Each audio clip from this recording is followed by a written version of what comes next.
7.8% की growth rate के साथ जीडीपी में अप्रैल अप्रैल से लेकर जून तक के डाटा आया है, रिकॉर्ड आया है, जिसके मुताबिक इन सब कंट्रीज को बीट कर दिया भारत ने। क्या कहते हैं? अब देखें कि इंडियन रुपी जो है वो कहा जा रहा है कि क्या साउथ एशिया में एक एक्सेप्टेबल करेंसी है, ये बातें चल पड़ी हैं।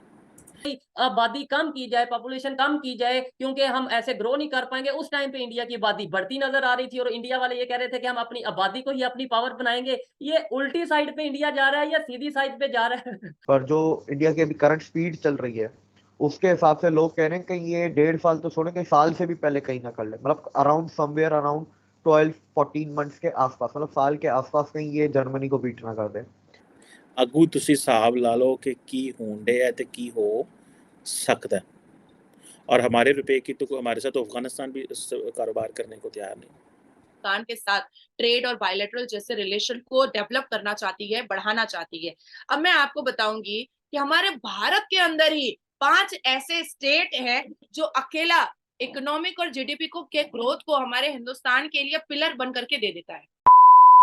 नमस्कार दोस्तों, एक रिपोर्ट आई है उसमें बताया गया है कि भारत की जीडीपी 7.8% से ग्रो कर रही है, जो कि इस टाइम नंबर 1 है और आने वाले एक साल में हम जर्मनी को बीट कर देंगे और चौथे नंबर पर आ जाएंगे। 2 से 3 सालों में हम जापान को बीट कर तीसरे नंबर पर आ जाएंगे। और इस टाइम पाकिस्तान का जो हाल है बहुत ज्यादा बुरा है। उनका जो रुपया है $1 के बराबर 304 के करीब पहुंच गया है। और आप देखिए इस पर जो पाकिस्तान के लोग हैं उन्होंने क्या बोला है।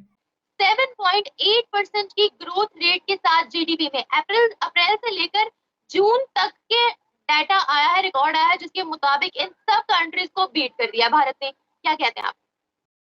लेकिन जो उससे पहले क्वार्टर की थी उसकी थी 6.1 थी, ये आई है 7.8। तो आप इससे अंदाजा लगाएं कि इंडिया और तेजी से पकड़ा, इसने और स्पीड पकड़ी है जो इस क्वार्टर में। और बाय द वे ये फर्स्ट क्वार्टर है इंडिया का, तो इंडिया का फाइनेंशियल ईयर मार्च में एंड होता है, अप्रैल से नया शुरू हो जाता है। तो ये फर्स्ट क्वार्टर है जो अप्रैल से आपका जून के एंड तक जो डेटा आया। दुनिया में फास्टेस्ट ग्रोइंग इकोनॉमी का उसका टैग बरकरार है। उल्टा उसने पिछले क्वार्टर से भी ज्यादा स्पीड पकड़ ली है इंडिया ने। रिसेशन के चार्जेस तो उसके 0% हैं और वो तेजी से बढ़ता ही जा रहा है। डेली कोई ना कोई कंपनी आती है। कल मैं कोई न्यूज देख रहा था, 42 आईटी हार्डवेयर कंपनीज इंडिया में आई है। मतलब उन्होंने एमओयू साइन किए हैं कि अब हम यहाँ पर प्लांट लगाएंगे मैन्युफैक्चरिंग के। आईटी में और भी बहुत चीजें होती हैं लैपटॉप मोबाइल के अलावा, तो वो लैपटॉप मोबाइल से अलावा जो जैसे सर्वर बनते हैं, सर्किट बोर्ड, मदर बोर्ड वगैरह जो होते हैं, ट्रांजिस्टर्स बनते हैं, ठीक है, तो जो कनेक्टर्स होते हैं, ऐसी कंपनियां 42 कल आई हैं। तो ये ऐसी रोज इंडिया में कुछ ना कुछ हो रहा है, कुछ ना कुछ आ रहा है उनके पास। तो ये उनकी ग्रोथ को भी दिखा रहा है। तो एम्प्लॉयमेंट भी बढ़ रही है, तो वैसी बात है जीडीपी भी बढ़ेगी, ठीक है, प्रोडक्टिविटी बढ़ रही है। देखिए कंपनी आती है, एफडीआई लेके आती है, एफडीआई लेके आती है, ठीक है, आपकी मार्केट में पैसा इंजेक्ट होता है, वो नौकरियां देती है, नौकरियों से वो उनको पैसे मिलते हैं, ठीक है, वो पैसे फिर टैक्स की सूरत में और स्पेंडिंग की सूरत में इकोनॉमी में गोल घूमते हैं, जिससे जीडीपी बढ़ती है, ग्रोथ बढ़ती है, टैक्सेशन बढ़ता है। तो ये इंडिया का जो इकोनॉमिक साइकिल है ये बहुत तेजी से और प्लस अच्छे तरीके से चल रहा है। तेजी से चलने के लिए तो बहुत मुल्क हैं जिनके तेजी से चल जाते हैं, लेकिन होता है ना अच्छे से चलना, कि इसके अंदर रिस्क कितना है, खतरा कितना है, वनरेबिलिटी इसकी कितनी है साइकिल की, कि इसको अगर हल्का फुल्का भी कुछ टच हुआ तो कहीं खराब तो नहीं हो जाएगा, धड़ाम करके नीचे तो नहीं गिर जाएगा। तो इसमें रिस्क ऑलमोस्ट ना के बराबर है, इसमें खतरा बहुत कम है, ठीक है। तो आप उसी से देख लें, और दुनिया को जलन भी है इस चीज की, ठीक है, दुनिया भले एक्सेप्ट करती है पर वेस्टर्न कंट्रीज को जलन तो है ना। आप कल ही आप देख लें, कल मैं काफी इंटरव्यू से पिछले एक हफ्ते से कहता आया हूँ कि इंडिया के कॉर्पोरेट कंपनीज पे, कॉर्पोरेट हाउसेस पे, इकोनॉमी पे हमला किया जाएगा। कल आ गई ना रिपोर्ट हिडनबर्ग 2 की, वो जॉर्ज सोरोस ने निकाल दी ना। तो ये हमला अभी शुरू हुआ है, अभी तो और भी हमले होने हैं इलेक्शन तक। तो ये जब तक इलेक्शन आएगा तब तक ये मसाइल चलते रहेंगे। पहले अंदाजा था कि 1.5 साल लगेगा इंडिया को जर्मनी को बीट करने में, चौथे नंबर पे आने में। पर जो इंडिया की अभी करंट स्पीड चल रही है उसके हिसाब से लोग कह रहे हैं कि ये 1.5 साल तो छोड़े, कहीं साल से भी पहले कहीं ना कर ले, मतलब अराउंड समवेयर अराउंड 12-14 मंथ्स के आसपास, मतलब साल के आसपास कहीं ये जर्मनी को बीट ना कर दे। ये जिस स्पीड पे वो चल रहा है, तो जर्मनी वो देखे ना, वो स्पीड में अगर 6 महीने जर्मनी में कम हुआ है, और अंदाजा ये था कि जापान को बीट करने में, तीसरे नंबर में आने में इंडिया को 4 साल चाहिए। तो अगर यही स्पीड बरकरार रही, क्या पता, और किसको पता कि 2.5 साल 3 साल में बीट कर दे जापान को। अगर ये स्पीड बरकरार रहनी चाहिए हर क्वार्टर पे, और 7.8 या 7.9 का मतलब है आप एवरेज पकड़ के चले 7.5। ये है डिफरेंस, ये है हमारी इकोनॉमी, ये हम इधर चल रहे हैं। आप देखें कि हमें आज पाकिस्तान में बड़ा सीरियस क्राइसिस है इस वक्त। आज पाकिस्तान के जो वज़ीर आज़म है वो बड़े बड़े पैमाने पर इस चीज़ को डिस्कस कर रहे हैं। आप देखें कि इंडियन रुपी जो है वो कहा जा रहा है कि क्या साउथ एशिया में एक एक्सेप्टेबल करेंसी है, ये बातें चल पड़ी हैं।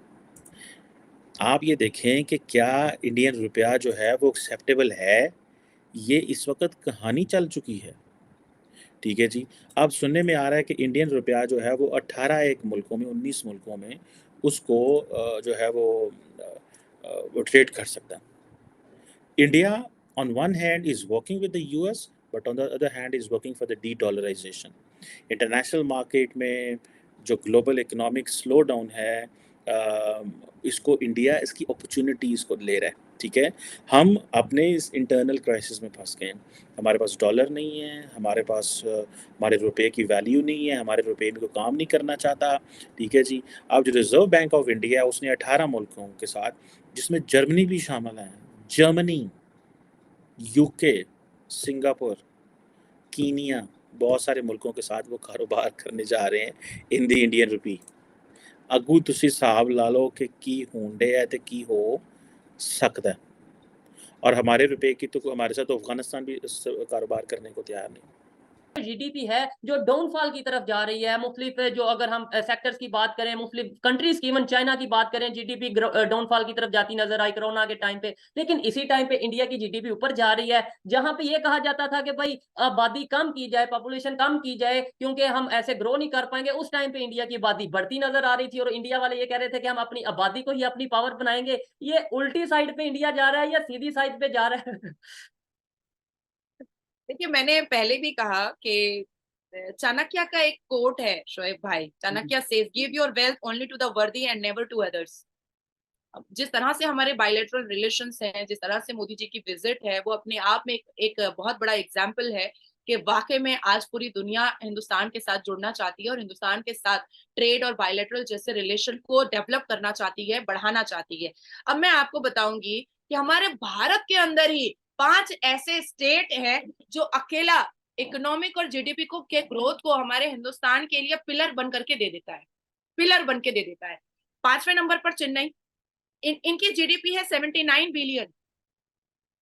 चौथे नंबर पर बेंगलुरु, जिसका आईटी सेक्टर, मेडिकल, ये सारी चीजें बहुत फेमस है। 110 बिलियन डॉलर अकेला बेंगलुरु दे देता है। कोलकाता 150 बिलियन डॉलर अकेला कोलकाता देता है, क्योंकि पोर्ट वगैरह को लेकर के कोलकाता बहुत फेमस है और फिश वगैरह के ट्रेड को लेकर के।